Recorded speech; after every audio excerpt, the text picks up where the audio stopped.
கரூரில் செப்டம்பர் 17ஆம் தேதி திமுக முப்பெரும் விழாவானது நடைபெறுகிறது. அதனை ஒட்டி அழைப்பு மடலானது வெளியிடப்பட்டிருக்கிறது. செப்டம்பர் 17ஆம் தேதி திமுக முப்பெரும் விழாவானது கரூரில் நடைபெற இருக்கிறது.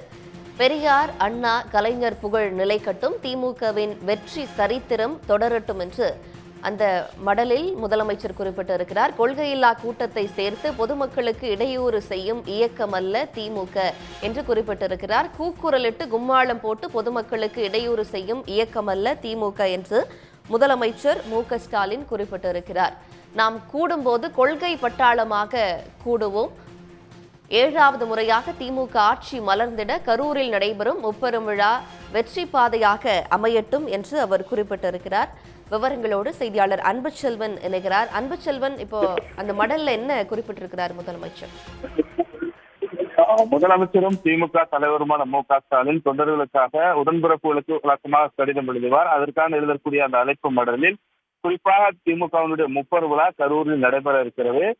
இது தொடர்பாக எழுதியிருக்கக்கூடிய அந்த அழைப்பு மடலில் பகுத்தறிவு பகலவன் தந்தை பெரியார் பிறந்த நாள், தமிழ்தாயின் தலைமகன் பேரறிஞர் பெருந்தகை அண்ணா பிறந்த நாள், பெரியாரின் லட்சியங்களை வென்றெடுத்திட அண்ணாவால் நம் இதய துடிப்பான திராவிட முன்னேற்ற கழகம் தொடங்கப்பட்ட இந்த 3 நிகழ்வும் சேர்ந்துதான் செப்டம்பர் மாதம் என்பதால் முப்பெரும் விழா என்பது கொண்டாடப்படுகிறது.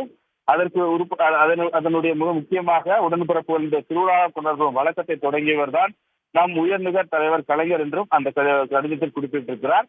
கொள்கை முழக்கமிடும் கருத்தரங்கள், பட்டிமன்றங்கள் மற்றும் கவியரங்கம், பொதுக்கூட்டம் என 3 நாள் திருவிழாக இந்த முப்பெரும் விழா என்பது நடைபெற இருக்கிறது. அதிலும் குறிப்பாக உடன்பிறப்புடன் தலைமைச் செயலகமாக துவங்கக்கூடிய அண்ணா அறிவாலயம் திறக்கப்பட்டது 1987ஆம் ஆண்டு நடைபெற்ற முப்பெரும் விழாதான் மிக முக்கியமான விழாவாக கருதப்படுகிறது.